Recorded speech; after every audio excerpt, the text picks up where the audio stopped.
నమస్తే, welcome to social post. నేను Monica. ఈ రోజు రేవంత్ రెడ్డి గారి ఉస్మానియా యూనివర్సిటీ పర్యటన హాట్ గా సాగింది. ఉస్మానియా అంటేనే ధిక్కార స్వరం.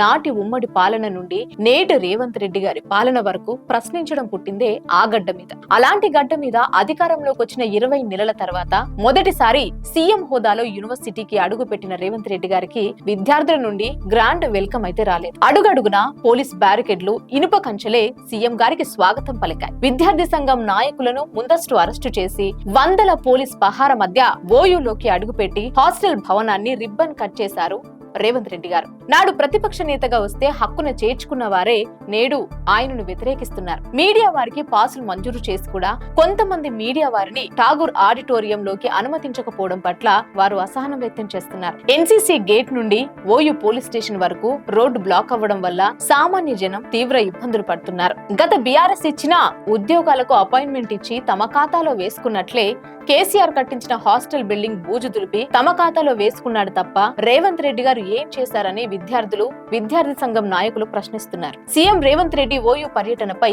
మీ అభిప్రాయం ఏంటో కింద కామెంట్ రూపంలో తెలియజేయండి.